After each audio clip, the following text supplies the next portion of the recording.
विरारमधून धक्कादायक बातमी समोर येते। मुंबई अहमदाबाद महामार्गावर एक अपघात झाला आणि या अपघातामध्ये एका शिक्षिकेने तिचा जीव गमावलाय। या घटनेमुळे आता परिसरामध्ये मोठी शोककळा पसरली आहे।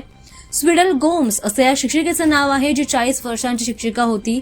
वसई तालुक्यातील निर्मळ गावच्या रहिवासी असून त्या तिल्हेर येथील म्हस्करपाडा जिल्हा परिषद शाळेमध्ये शिक्षिका म्हणून कार्यरत होत्या। आज सकाळी शाळेकडे जात असताना बस स्टॉपकडे जाण्यासाठी रस्ता ओलांडत होत्या आणि त्यावेळी विरुद्ध दिशेने येणाऱ्या हायवा ट्रकने त्यांना पाठीमागून जोरदार धडक दिली आणि या अपघातात त्यांनी जागीच जीव गमावलाय। या घटनेनंतर परिसरामध्ये मोठ्या प्रमाणात शोककळा पसरली आहे।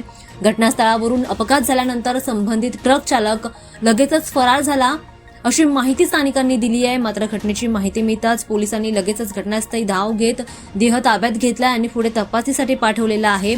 दरम्यान या घटनेनंतर संबंधित शाळेतील पालक, विद्यार्थी आणि नागरिकांकडून हळहळ व्यक्त केली जाते। स्थानिकांकडून हळहळ व्यक्त केली जाते। महामार्गावर वेगाने धावणाऱ्या गाड्या, क्षमतेपेक्षा अधिक माल वाहून येणारे हायवा ट्रक यांच्यावर नियंत्रण ठेवण्याची गरज पुन्हा एकदा अधोरेखित केली जाते। या घटनेनंतर नागरिकांनी संताप व्यक्त केला आहे। मीरा भाईंदर वसई विरार पोलीस आयुक्तालयाच्या वाहतूक पोलिसांकडून याकडे जाणून बुजून दुर्लक्ष केलं जात असल्याचा आरोप स्थानिकांकडून केला जातोय। या घडलेल्या घटनेनंतर परिसरामध्ये मोठी शोककळा पसरली। एका शिक्षिकेने तिचा जीव गमावलाय। दरम्यान मुंबई अहमदाबाद महामार्गावर हा भीषण अपघात झालेला आहे। शिरसाट नाका परिसरामध्ये ही घटना घडली आहे आणि यामध्ये एका शिक्षिकेने तिचा जीव गमावलाय।